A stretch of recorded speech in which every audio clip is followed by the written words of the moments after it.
So I think we're living in a world now where social media really provides us with an overwhelming amount of information on nutrition. It can be really hard to differentiate fact from fiction, and everyone seems to have an opinion on nutrition with lots of conflicting reports and ideas about it. So hopefully this evening I can go back to the very basics with our diet, dispel some common myths, and hopefully provide you with a clear understanding of the best diet for our health.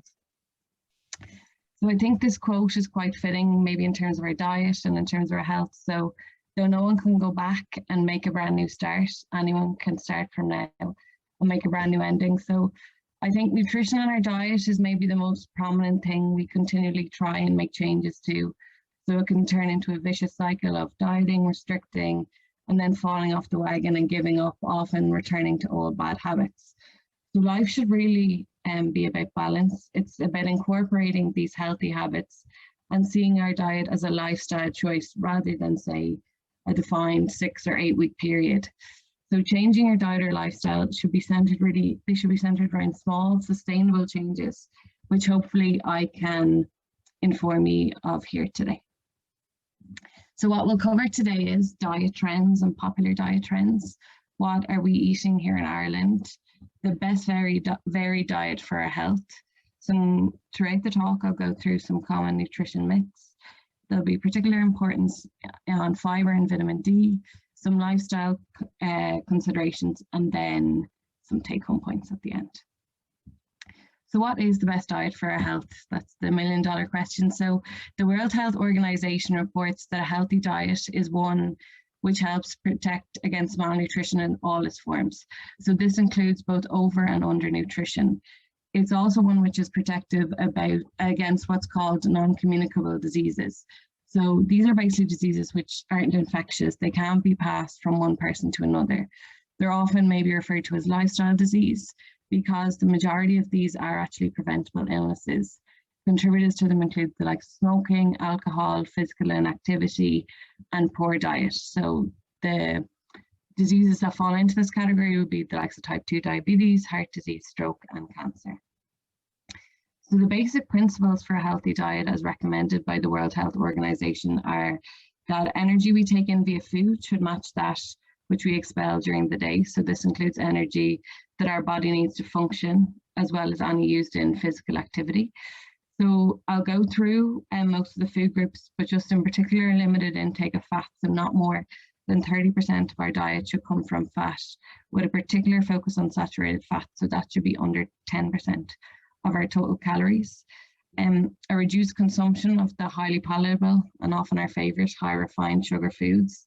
So again, ideally less than 10% of energy. And finally, keeping salt intake to less than 5 grams a day. This prevents against the likes of hypertension and overall reducing the risk of conditions like heart disease and stroke. So compare this to what diet the media tells us is best.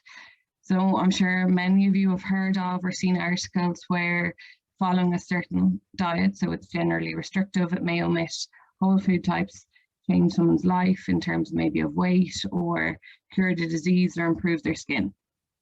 So diet trends tend to be the glorification of one food type and critique of another. And they're constantly happening among so-called health experts, social media influencers, and people in the media. And unfortunately, what's popular definitely doesn't mean it's the healthiest. So I think traditionally, if we look back, the most popular was a low-fat, high-carbohydrate diet. And then it became low-carbohydrate, high-protein, or the Atkins diet. And now perhaps the most popular overall trend would be the ketogenic diet, where carbohydrates are demonized. So it's high-fat, moderate protein, and low-carbohydrate.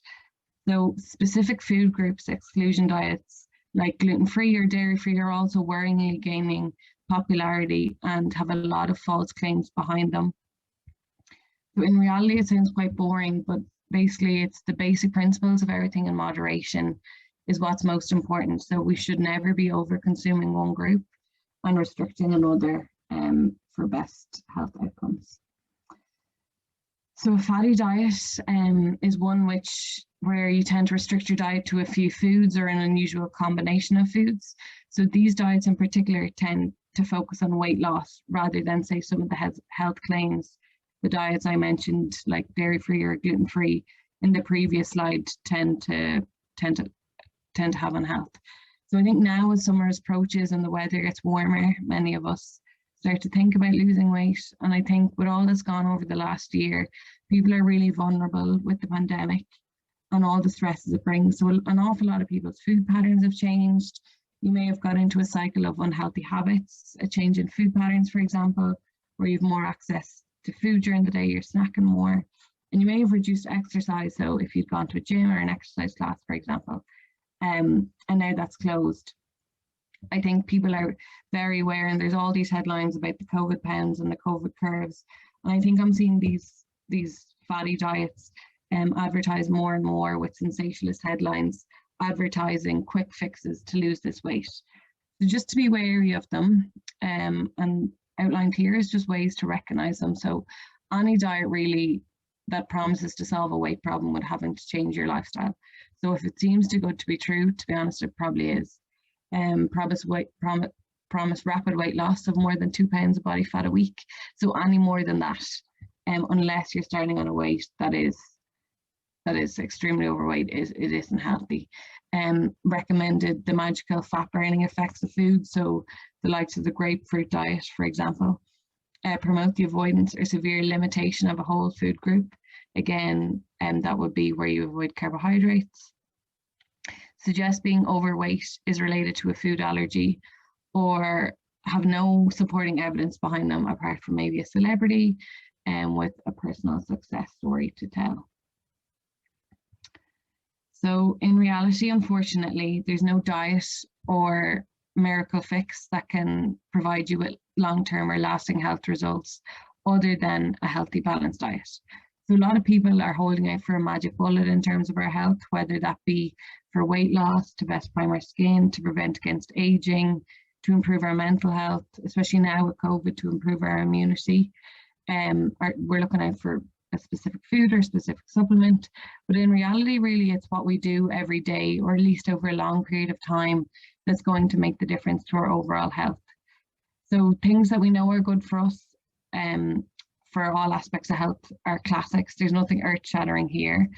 So the healthier diet may tend to vary slightly from country to country and dependent on what food is available there, but research shows that really, regardless of where you live, eating closer to a traditional pre-industrial diet, so rich in plant foods, fish, unrefined grains, fermented foods, slightly less meat, and less highly palatable snack foods, is what's best for our health, along with the inclusion of other good lifestyle habits like regular exercise, a good sleep pattern, and the limiting of alcohol. So what are we eating here in Ireland, or what is Ireland eating? So the Healthy Ireland, if you go onto their website, they conduct surveys most years, and they're really interesting. They just show diet trends and how we're doing in terms of how we should be. So in the last really 50 to 75 years, we've moved from a primarily whole foods diet to one that's much higher in processed foods and refined sugars. So what we consume daily now is very different in nutritional content from that of even our closest ancestors. So this is just some key findings from a Healthy Ireland survey. So just 1 in 4, so 26%, report that they eat the recommended 5 or more portions of fruit or vegetables a day. Just over 1 in 5 say they don't eat any fruit or vegetables every day. 35% consume unhealthy foods, treat foods daily with an average of 2 portions. And 91% consume these weekly, and 15% drink sugar-sweetened drinks daily, with men aged 15 to 24 most likely to drink these. Then in terms of our shopping habits, close to 50% of consumers consume ready-made meals. 50% of consumers eat ready-made meals. 19% of the weekly food shop is spent on treat foods, with only 10% spent on fruit and 7% on vegetables. So low cooking and food skills usage tends to be linked with low confidence in the kitchen, and this is an effect on lower fruit and vegetable intake and tends to have a higher saturated fat intake. and 37% of drinkers report that they drink greater than 6 standard drinks. So what's considered a binge drink on a typical drinking occasion. So just to compare that to what we should be following. So this is a food pyramid. I'm sure you're all familiar with it. That's in some form. So this was actually reformulated, in 2016.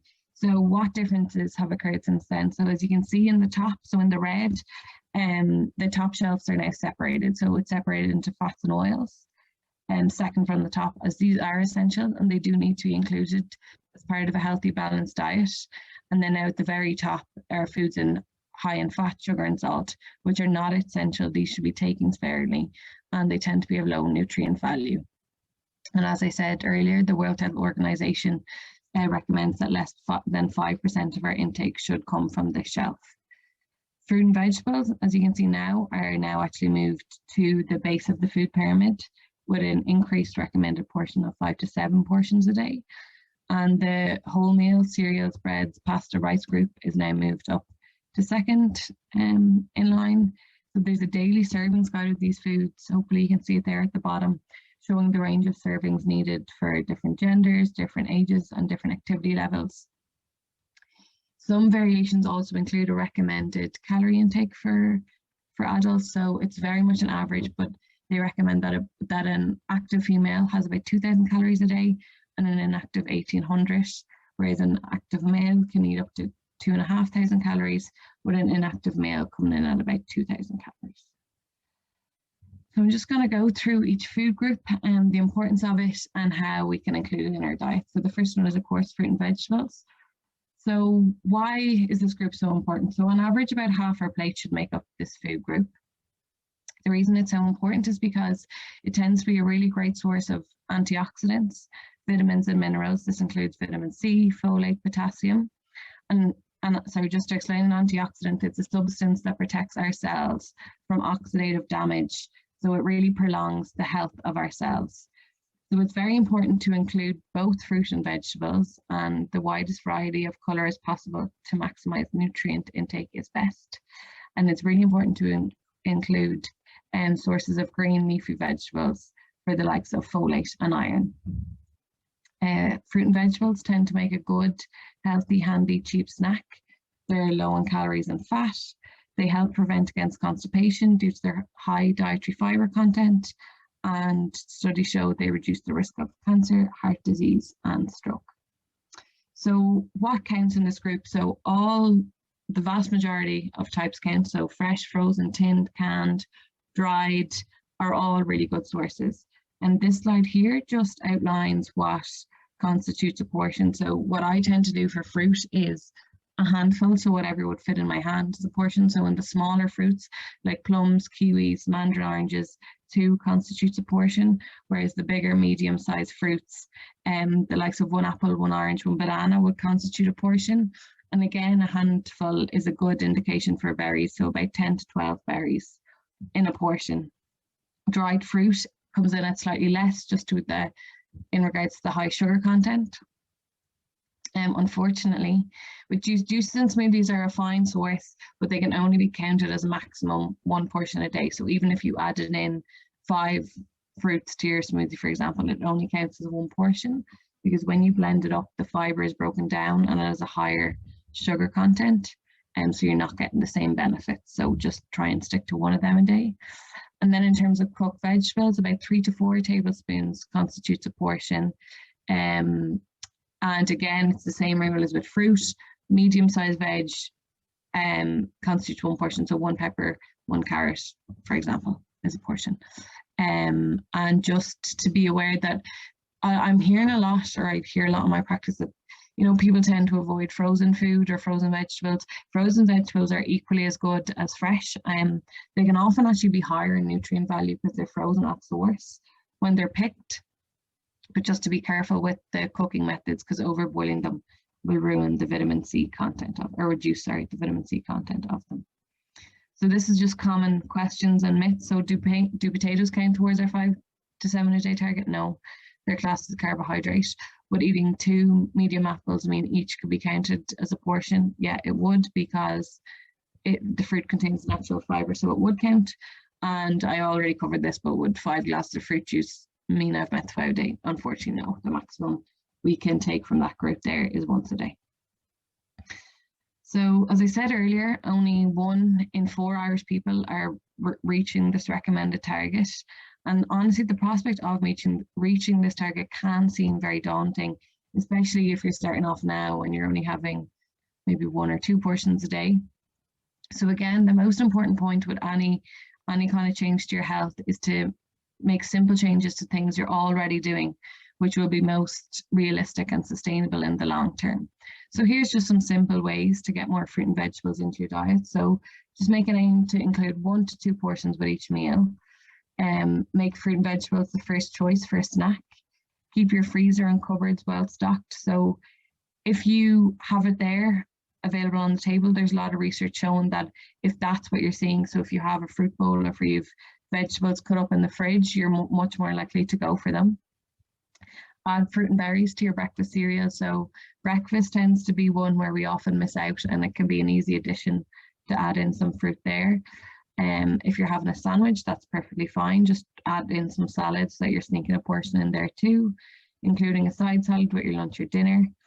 Add in a bowl of soup where you can, and bulk up on vegetables by adding them to stews, curries, casseroles. So in them types of foods, it's easy to get 2 or 3 portions in one of your dinner portions.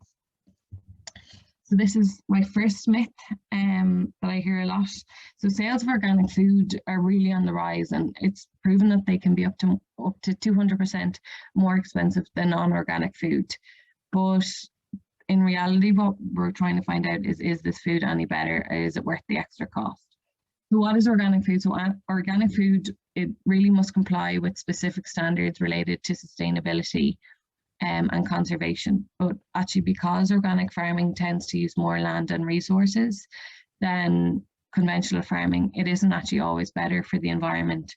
So most studies have found no significant difference between organic and non-organic food in terms of nutritional content. Some studies have found a link with consuming organic food with having a healthier weight, but in reality, this is only a very small, weak link, and it's may be well correlated to because people who buy organic food may also tend to make healthier lifestyle choices in their everyday life. So overall, there's no strong evidence to say that choosing either organic or conventional foods is better for our health on an individual level. So it's really the type of food we eat will have a much bigger impact on whether it's organic or not.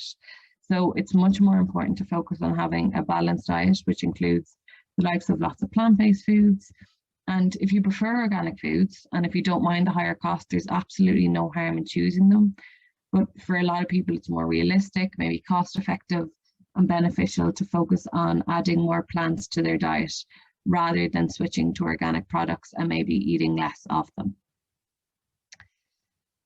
So the second most important group that we consume every day is carbohydrates. So to put it simply, carbohydrates are sugars and starches that provide our body with energy to function. So to put it even more simply, carbohydrates are broken down to glucose, which is equal to brain power.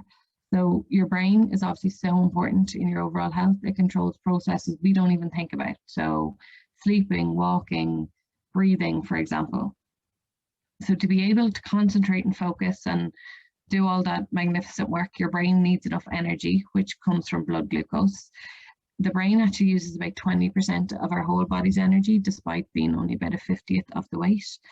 So the fuel for the brain comes from carbohydrates like cereals, bread, rice, potatoes, and lactose from milk. So eating breakfast and regular meals containing some carbohydrate ensures you have sufficient levels of glucose in your blood to provide your body with adequate energy. So how much carbohydrate you need, I alluded to this earlier, depends on your age, your size, your gender, and your general activity level. So if you can see here, try and spot yourself on the infographic there. This is from Healthy Ireland. So active females, adults, would need up to 5 portions a day.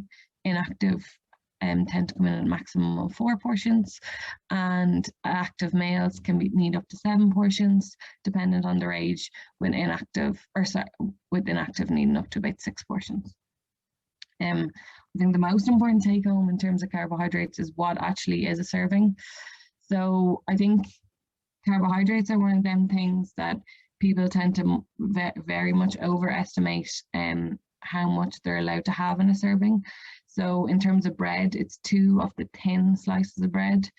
So I have a sister who we always make fun of because she cuts really thick doorstep slices of bread, and if you 2 of them at your breakfast, for example, that could be up on 3 portions, whereas you might only consider it as 1. In terms of porridge, it tends to be about 40 grams of porridge. Breakfast cereals are really small amounts, so the actual, if you ever see the variety packs of breakfast cereals where there might be 8 different types in a packet, 1 of them would be a portion. So you may well be having 2 with your breakfast, which is fine, but just to consider that in the rest of your day's intake.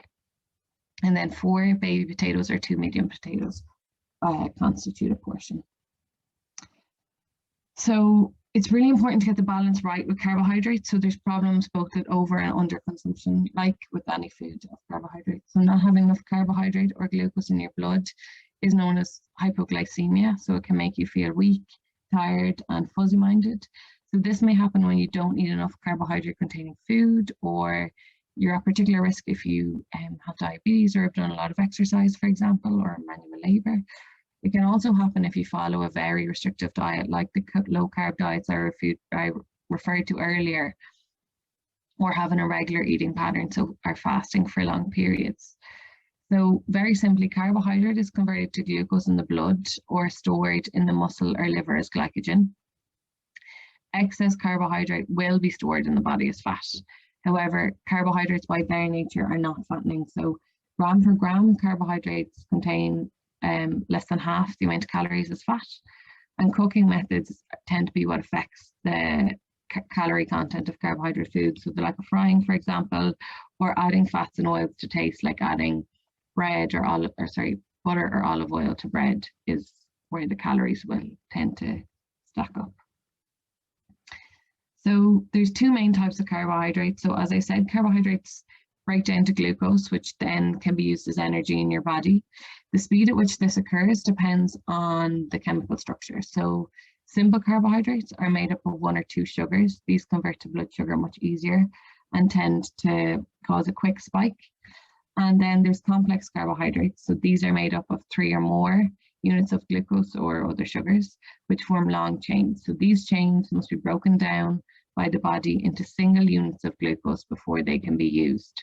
So what does that mean in simple terms? So because they take much longer to be broken down, they tend to provide more energy to the body over a long period of time than do the simple sugars, which cause an instant spike. And examples of these include bread, cereals, pasta, potatoes. Whole grain options tend to be a wee bit better and higher in fiber. So these complex carbohydrates pack in more nutrients than simple carbohydrates. They tend to be higher in fiber. As I said, we digest them much more slowly, and this tends to make them more filling, which means they're a good option for weight control. So this slide here just goes through why it's important to include these sorts of carbohydrates in particular, but also to include carbohydrate regularly over the day. So complex or starchy carbohydrates should make up about 1/3 of your plate at each meal to make sure your body, and particularly your brain, has enough energy. They're really important sources of other nutrients as well, like calcium and B vitamins. So this graph here just shows why following a set meal pattern, as I said, is so important. And just to recap, so these carbohydrates are digested into sugars, and then they're absorbed or used as energy to fuel our muscles and our brain cells. So when your blood sugar drops, so if you skip breakfast, for example, this is when you can become irritable, you can have trouble thinking, etc. If this happens, we often go for something quick, convenient, and high in refined or processed carbohydrates for our lunch. These are what's called simple sugars. So these are digested quickly and result in a blood sugar spike, followed by a drop, as you can see there, leaving you feeling tired, hungry, and hungry again soon after. So this kind of results in a sugar crash. When we go for too long periods without eating, we're much more likely to make less healthy food choices, and we will go for the kind of snacky foods, whatever is convenient and fast. And really eating regular balanced meals with a source of slow releasing carbohydrate is what helps keep our blood sugars most stable throughout the day and is best for our health. So the next myth I'm just going to cover in relation to this food group is gluten. So it's probably caught all your attention that the gluten-free diet is really basking in the public glow at the minute. So you've likely noticed a widening of the gluten-free section in the supermarket, for example, a surge in products with gluten-free labeling, and restaurants displaying gluten-free items on their menus, or bakeries having a lot of gluten-free options. So I don't know if any of you are familiar with the actor Ryan Reynolds, but that's just a tweet he put out a few years back. So it says, people in LA are deathly afraid of gluten. I swear you could rob a liquor store in this city with a bagel. So he makes a very good observation, and one which we're definitely seeing this side of the ocean as well. So I think people really fear gluten. So they're scared it's going to cause havoc with their gut, rumored that it gives their child ADHD, cause them to gain weight, develop autoimmune diseases. And unfortunately, the majority of people that are going gluten-free don't actually even know what it is.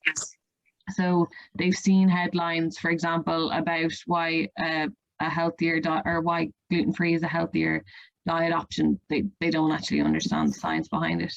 So gluten is a family of protein found in certain grains, such as wheat, rye, and barley. So it tends to bind baked goods together, and it's what makes them chewy. But it's found in loads of other things. It's found in flour, crackers, chocolate bars, sauces, soups, for example. So what many people don't realize is that gluten is a natural component of most whole grains, and we've actually been consuming it since we first started cultivating crops hundreds of years ago. There's absolutely no concrete evidence that gluten is attributable to any health condition except celiac disease. Those with celiac disease do have to adhere to a strict gluten-free diet, as it is the sole treatment for it. But for anyone else, cutting out gluten from foods may actually increase their risk of nutrient deficiency. So it's really difficult to make breads and gluten-free products that actually have the same nutrient qualities as the ones that contain gluten.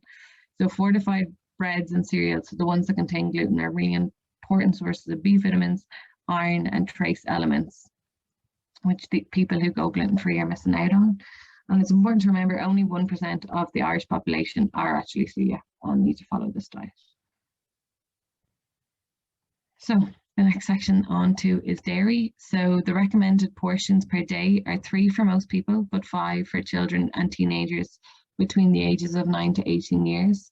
So this is because bones develop quickly in teenage years. About 80 to 90% of our skeleton, 80 to 90% of our skeleton is formed by the age of 18, and a good diet during these imperative teenage years can increase bone mineral density, which promotes healthy bones later in life, helping to prevent against conditions like osteoporosis, for example. So we can see on the right here that a portion constitutes 1 glass, so about 200 mils of milk, a carton of yogurt, about 25 grams of either hard or soft cheese, or 1 bottle of a yogurt drink. So milk and dairy tend to provide about 1/3 of our total calcium, but dairy is not just about calcium, it goes way beyond that. So it's a really good source of the likes of iodine, protein, and phosphate. It's a really high source of vitamin B12 as well. And especially for vegetarians, dairy tends to be the main source of B12 because all the other sources are animal food based. A combination of these nutrients, like the ones I just mentioned in milk and dairy, they tend to keep muscles, bones, nerves, teeth, skin, and vision healthy. They help release energy from foods, reduce tiredness and fatigue. They help to maintain healthy blood pressure. They support normal growth and brain development and support normal immune functioning. And milk and dairy in particular can play a great nutrition role for people who keep fit and regularly exercise. So before exercise, if you consume dairy, it provides a good source of carbohydrate for energy. And then particularly after exercise, it's perfect for the right balance of carbohydrates, proteins, electrolytes to assist muscle recovery and rehydration. So it's actually been proven to be as effective as the likes of isotonic sports drinks. Unfortunately, I think one of the most common myths now is that dairy is bad. A lot of people, especially young girls, are going to the likes of alternate plant milks. There's a lot of social media influencers who maybe have been contributing to this in terms of coming out with false claims of dairy, again, not backed by science. So research carried out by the National Dairy Council shows about 41% of Irish women and 30% of men are avoiding dairy, with 10% believing it's inherently bad for their health. So, as I said, the demonising of dairy has become increasingly popular over the last number of years. The use of alternate milks has grown by over 40%. So the likes of these almond, oat, coconut milks, they're not actually milk. So most of what you're paying for is sugar and water, if they're sweetened, or the chocolate flavored ones, for example. So if you're using these as a direct swap for milk, there is a severe risk for nutrient deficiencies. So they don't contain the same nutrients, and the majority, unfortunately, aren't fortified. And even with the ones that are fortified and have calcium added in artificially, you can't absorb them as well as the calcium in dairy food. So the reason behind this is dairy calcium is considered to have a really high bioavailability, with natural components found within the milk and the mineral playing a role in enhancing the absorption. So the other elements within the milk will actually enhance our absorption of calcium from it. And although people tend to argue, I'm always hearing that calcium is found in other foods like peas, beans, you need to look at it really practically. So you need to eat massive amounts of these foods in order to get your requirement for calcium. So a glass of milk contains the same amount of calcium as about 10 whole servings of baked beans. And to eat your recommended daily allowance of calcium from broccoli, for example, which a lot of people like to quote, you'd have to eat over 60 heads of it. So go into these plant-based milks for taste, or if for ethical reasons, for example, that's fine.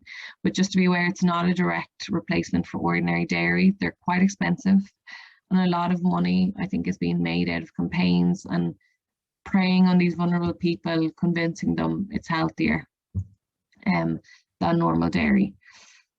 In terms of dairy and disease risk, so there's absolutely no evidence that cutting out dairy cures or prevents cancer or any other chronic disease. There's again been books written and articles on social media about this, but unfortunately there's no concrete backing behind this, and it's simply people cherry picking studies that suits their belief. If we cut out dairy, we're cutting out a really cheap, healthy food. It's a rich source of calcium, protein, iodine. Iodine especially, unfortunately 4 in 5 women of childbearing age are actually deficient in iodine. And it's really important in pregnancy as it contributes to the normal function of the baby's brain. So poor intake has been associated with a lower IQ and may impair the cognitive function of the baby. So if you have cut out dairy or cut out milk from your diet, it's important to focus on the likes of fish or seaweed if you're pregnant, to make sure you're getting your recommended iodine levels.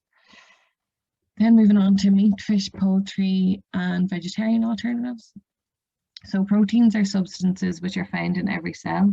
They're considered the building blocks of the body. So the body needs proteins to build and repair all our body's tissues. So from muscles to organs to our immune system. So proteins are made up of chains of amino acids. There's 20 different types of these, and 9 of them are essential, meaning that we can't make them in our body and they have to come from our diet. So animal products like chicken, eggs, dairy, and seafood tend to be complete proteins made up of all these amino acids that we need. There are some vegetarian sources that are complete proteins, like the soy, quinoa, buckwheat, for example. Incomplete proteins tend to be plant-based and tend to be lacking in 1 or more amino acids, making the protein imbalanced. So this definitely doesn't mean that that they're unhealthy. It just means that if you're following a plant-based diet, you need to make sure that you're eating a wide variety of plant-based foods to make sure you're getting a significant amount and quality of protein, so that you're not just having the exact same dinner, potatoes and vegetables, for example, and leaving out the meat source.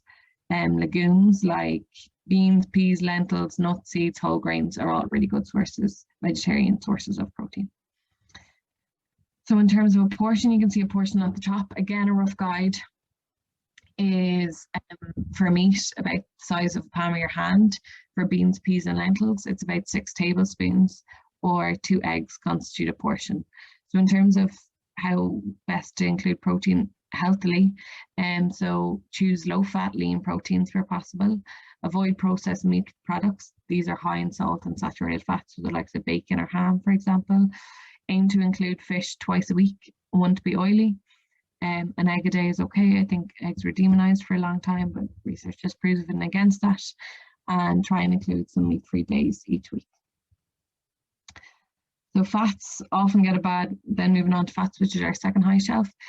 Fats often get a bad name. However, you don't need to cut out all fat from your diet. In fact, a small daily intake of fat is required. They're parts of many body tissues and are important carriers of other nutrients like vitamins, for example, like fat-soluble vitamins, for example.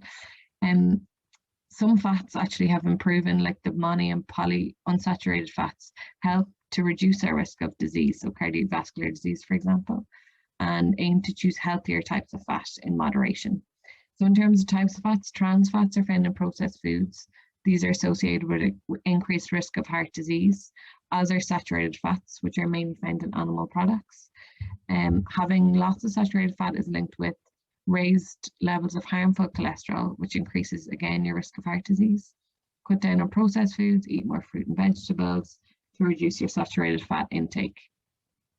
And reducing saturated fat with moderate amounts of monounsaturated and polyunsaturated can also be beneficial on that harmful cholesterol. So all types of fats are very high in calories, but some contain better calories than others. So saturated fats tend to be hard at room temperature. And as I stated at the beginning, the World Health Organization has a particular concentration on this type, as it less than 10% of our energy should come from it.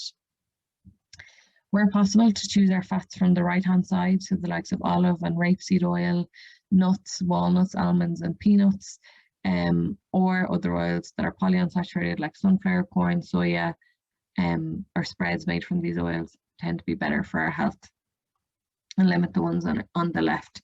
Again, I'm like a broken record here with the portion sizes, but again, it's about a thumb size, so I think it's handy to just keep it to body parts. So one of them pats of butter should cover 2 slices of bread. Low fat spreads tend to be better as there's more water in them, they're lower in calories. And then for cooking, 1 teaspoon per person, with a maximum of 1 tablespoon for the whole dish. So omega-3 is again something that's increasing in popularity. So it's a fatty acid which is part of the polyunsaturated fatty acid family. It's an essential nutrient, so our body can't make it. So there's 3 main types. So there's DHA and EPA. The body can use these types of omega-3 more efficiently, so they have more direct health benefits. This is why it's recommended to avoid oily fish like salmon, mackerel, kipper, herring, tuna. So tuna, only fresh tuna, counts as a source. So just bear that in mind. Tinned tuna isn't a source of omega-3. Or fortified dairy products like milk and yogurts. And then the other type is ALA. So this can be converted to DHA and EPA in our body, but it's not converted in significant amounts. So it mightn't be used as well by the body. And these tend to be vegetarian sources, the likes of most nuts, so hazelnuts, walnuts, pecan nuts, and seeds like chia seeds are good sources of these. So why is this gaining popularity? So the recommended is 2 portions of fish a week, 1 to be oily. So DHA contributes to normal brain function and normal vision. And DHA intake during pregnancy has been approved as it promotes healthy brain and eye development of the baby. So there's a lot of work going into the anti-inflammatory effects of omega-3 fatty acids in certain disease states. So studies are currently looking into whether omega-3 can help reduce the risk of certain types of cancer, and some are proving beneficial.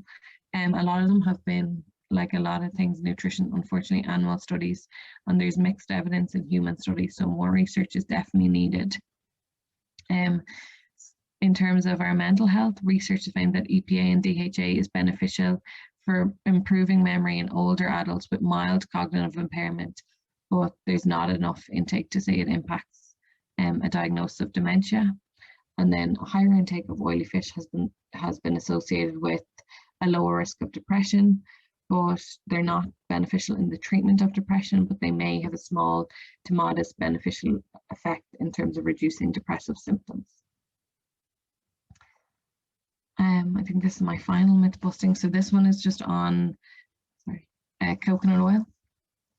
So a recent survey showed 72% of people think coconut oil is a healthier choice.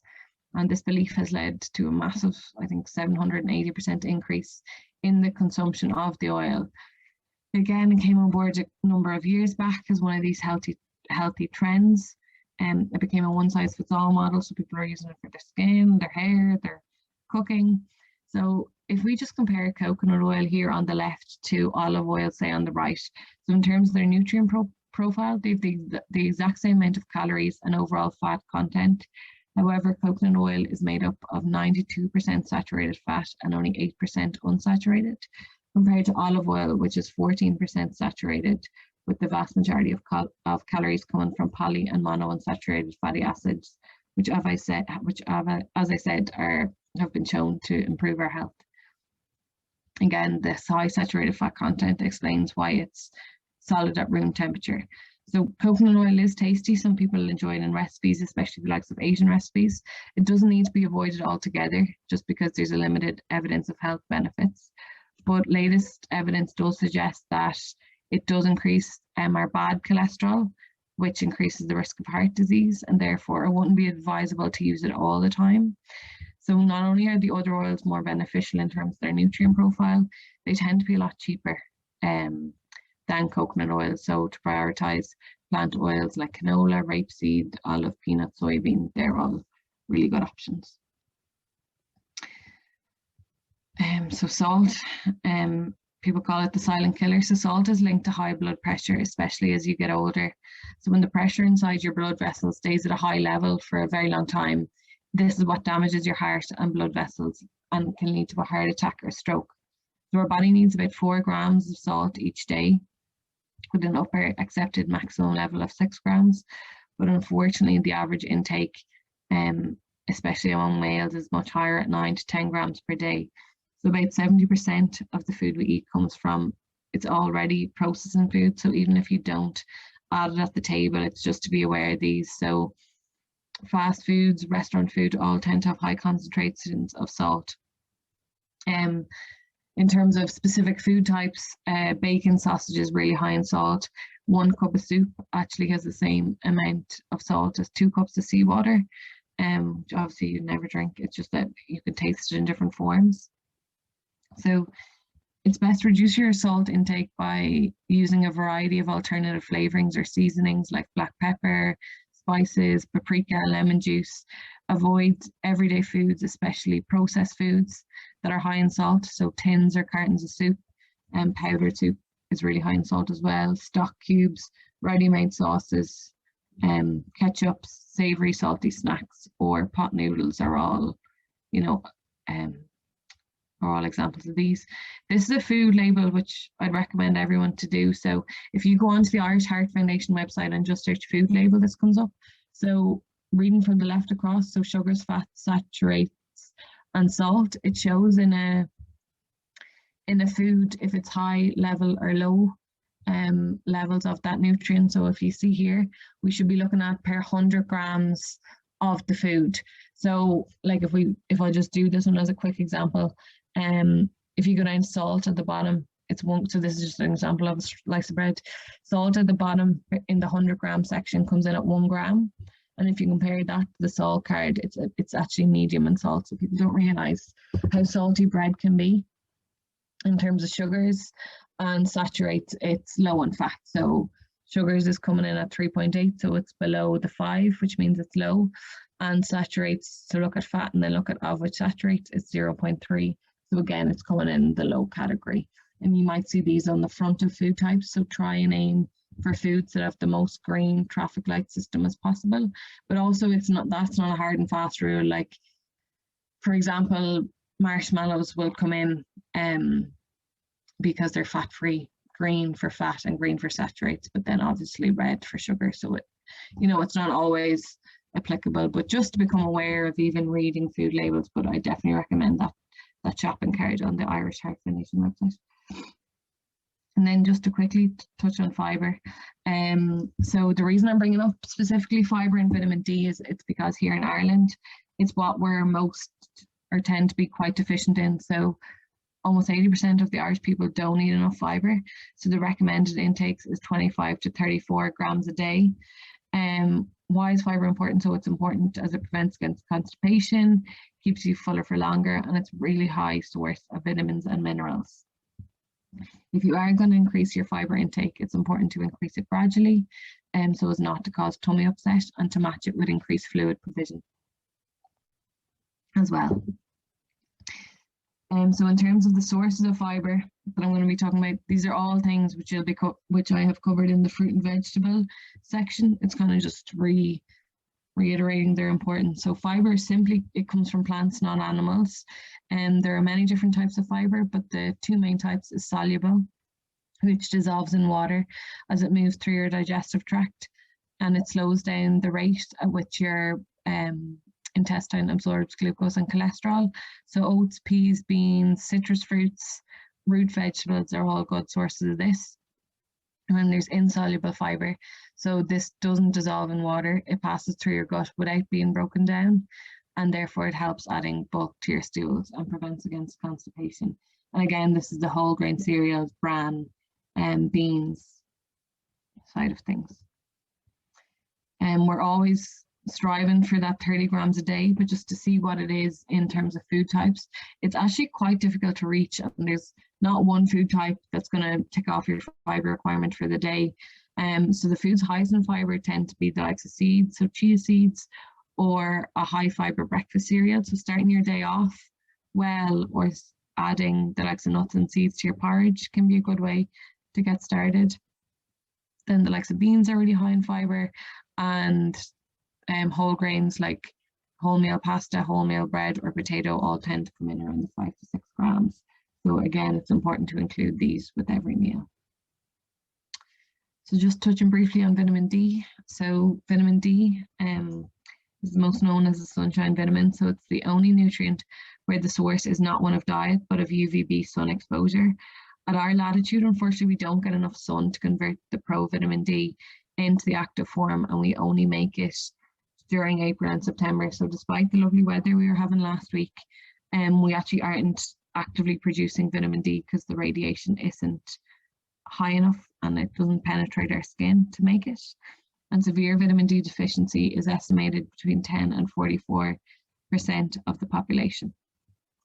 The guideline is about 10 micrograms a day. Food tends to generally be a poor source. A lot of people, and I think especially now with COVID, the people are really supplementing at really high doses, which can actually be quite problematic in itself. Taking these supplements over a long period of time can cause too much calcium to build up in the body, and this can weaken the bones and damage the kidneys and heart. So just stick to the recommended levels. A higher level or super supplementation of vitamin D isn't going to be protective against COVID. So the HSE have come out and said any intakes below 25 micrograms a day are unlikely to cause any harm. So just check your labels if you're taking a supplement. And this is just shown here. Sorry, I'm just conscious of the time. I'm running a wee bit over. This is just showing here how vitamin D is very poor in sources of food. So even if you are trying to make it in a food type, you need to eat a large quantity to make the recommended 10 micrograms. So you need about 5 eggs, for example, 2 tins of sardines. A glass of fortified milk is great, but you need about the whole litre within a day to meet your 10 micrograms. So just most pharmacies and a lot of shops like Little Aldi, Tesco, all do their own brands of vitamin D. This is just a final note on food or vitamins, which I think is important to flag, especially with this COVID era in terms of our general health. So I'm constantly seeing ads for immune boosting supplements and mood boosting foods everywhere. And I think maybe now more than ever with the pandemic, people as I said earlier, are really vulnerable and they can be easily influenced. So physiological support of our health is really just about what I've gone through: healthy eating, a wide variety of vitamin and minerals, get adequate sleep, try reduce your stress, limit your alcohol, and strategic supplementation, maybe like the likes of vitamin D, or if you're following particularly restrictive diets, supplement with that missing nutrient. Health boosting, to be honest, this is just a marketing term used for the sale of supplements. Your health specifically, whether that's immunity, your food, aging, it can only be boosted if there's a nutrient deficiency or lifestyle alteration leading to its compromise. So our overall health is a cumulative effect of nutrients.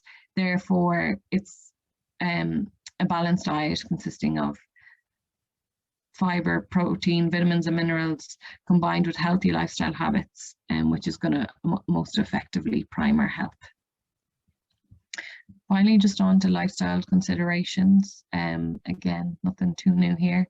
So alcohol, it's so associated with, unfortunately, many diseases. So heart disease, liver disease, stroke, certain cancers, accidents and injuries in themselves, and affects mental health. So I'm not suggesting that it's not okay to have a drink. It's just to have it in moderation is what's most important. So the standard drinks is 17 for men and 11 for women. Just to be aware of what is a standard drink. So it's about half a pint of beer, one very small glass of wine, one pub measure of spirits. To include several alcohol-free days per week, and ideally not to have any more than 6 drinks on any one occasion. And just to stay mindful that alcohol can be very high in calories, but it's, to be honest, of little nutrient value. So like a large glass of wine can be up on 200 calories. A pint of beer is about 200 calories as well. And spirits tend to come in around 80 calories. Finally, on to exercise. So exercise, the body itself produces endorphins with exercise. So endo comes from the word endo, which is made in the body, and morphine, which is producing a positive mood state. So it has numerous advantages. So it improves mental health, lowers your risk of heart disease and cancer, lowers risk of type 2 diabetes, helps maintain your weight. So adults need, the recommendation is 30 minutes of moderate activity, 5 days per week. What constitutes moderate? So if you feel warm or you're sweating slightly and aware that there's an increase in your breathing rate, that's sufficient. So it's important to try and build physical activity into your daily routine. So make small steps, small changes. If you have been inactive, I'm not suggesting you go out tomorrow and try and go for a 30-minute walk. Doing 3 10-minute walks is perfect. And then small steps like walk rather than use the car, take the stairs rather than the lift. If you get the bus, I know a lot of people are maybe working from home now, but if you travel anywhere, whether that be to work or to anywhere, to get off the bus a stop or the train a stop early and try and walk the rest of your commute. And then just finally to finish off on practical recommendations. So again, I'm going back to this plate model. It's a wide variety of foods is what's needed to increase our nutrient diversity. So half the plate should contain a wide variety of fruits and vegetables, and fiber, as I said, for gut and our brain health. So polyphenols and as many colors as possible to reduce inflammation in the body and promote good health. A quarter of the plate should contain whole grains or complex carbohydrates to fuel the body: potatoes, sweet potatoes, brown rice, high fiber pasta. And then finally, a third to a quarter of the plate should be a lean protein or a vegetarian alternative. Eggs, fish, chicken, beef, tofu, beans all fit in here. Following the plate model is all well and good, but it's really important to pick the right plate size. So dinner plates are increasingly becoming bigger and bigger. And ideally, the max size we should eat off is about a 9.5-inch plate. Some plates now are coming in at 14 inches in a lot of shops. So we tend to eat with our eyes, and large gaps around the plate will make our brain think we're eating a much smaller portion, and we're inclined to eat much more with that. And finally, just to touch on eating mindfully. So taking any of that advice on board, hopefully this evening will be good and we'll make small changes. But meal times are often the easiest food time to alter healthier habits. However, it's this mindless eating that proves to be the real challenge when we're trying to change our ways. So think of the last time you watched a movie, for example. You may have eaten an entire shared bag of crisps, a chocolate bar, a fizzy drink. Then you look down and think, oh goodness, how did I eat all that? So a lot of work has been done on how eating with distractions, we tend to eat a lot more. And this is what proves the most problematic. So I think you'll notice today I didn't focus much on the so-called top shelf food. So we all know that these high sugar, high fat foods aren't good for us. So you don't need me to sit here and tell you that. They're included in the pyramid, not as an everyday thing, but as an occasional treat. And I feel it can prove futile trying to separate foods into good and bad foods. Food is so much more than the nutrients it's made up of. For example, like eating birthday cake at a party, it is social connections as well, which is important to recognize. And often I think if we're trying to be healthy or on a perceived diet, like I said in my very first slide, and then we eat something that we believe is inherently bad, we decide to throw in the towel and give up. And then we continue to make bad food choices for the rest of the day or the rest of the week, or we give up on the diet. And instead of, say, just savoring this less healthy food and enjoying it and moving on. So this is a take-home message that I'd really like to encourage: to be aware of what you're eating. Take your time. If you have a treat, savor it, enjoy every bite, and don't feel guilty about it. So by becoming more aware of like the taste, the texture, the enjoyment we're getting out of this food, we may be much more likely to eat a smaller portion of it and feel satisfied with a smaller portion. Try, just for general health, to eat slower, stick to regular meal times, prepare in advance where possible, and it's just really important to be conscious of how food is prepared, consumed, and make informed choices in your everyday life. Honor your hunger cues non-judgmentally. Always feed it when it feels hungry, but also reflect if it's true hunger, or maybe if you're just thirsty or bored. And then, yeah, enjoy each meal. So finally, I'm done. Sorry for running over. These are just some useful resources if anyone wants to take them down.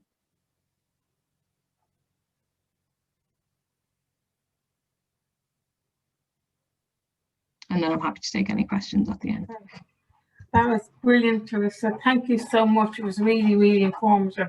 We had a few questions from people. Creven Sheridan, she asked if you eat 5 portions of the same vegetable, did this count as 1 portion or as 5? So technically it would count as 5 portions because the fiber is whole in it, but it's not recommended for health because it's only gonna, like, not every fruit and vegetable has every nutrient or vitamin and mineral that we need. So if we stuck to 5 portions of one veg, we're not gonna get all the nutrients we need, and it will lead to deficiencies. But technically on a once-off occasion it would count. Okay, we had another question from Mohammed. What are examples of simple carbohydrates? So sorry, I didn't touch on them too much. That would be the likes of sugary sweets, fizzy drinks, anything that has a high sugar content. Marshmallows, for example, tends to be the top shelf foods. Okay, and we had from Pauline, is there an optimum time to eat your main meal of the day? No, so for general stomach health, to not eat too late before bed. People tend so that it is time to digest, but no, there's no real evidence behind, say, eating during a certain window or eating over a long period of time. It's the overall calories that are going to affect it. Timing doesn't really matter. Okay, we had another question. Is there a flour that is the healthiest option instead of wheat flour? Any sort of wholemeal flour is going to be the healthier option. I mean, white flour itself, they're all fine. They're just they don't contain the whole grain or the fiber aspect, but they'd still be really good sources of vitamins and minerals in them. Okay, we had another question from Pauline. She said she's a 64-year-old female and she's advised to cut out dairy because of sinus allergies. Is there food she ought to consume or a supplement that she ought to take?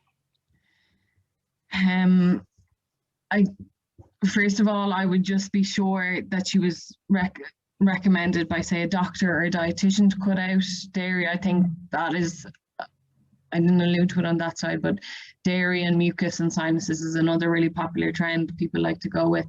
The only really time that would be right to do is if she had an allergy test saying that. But she would probably, I can't generally recommend, but soya milk, which is fortified in calcium, will be the best alternate milk option. And she may need a calcium supplement, but just talk to her doctor about that she's not over taking it. Brilliant. That's fantastic. That's our questions. And thank you so much, Carisa. It was really, really good. And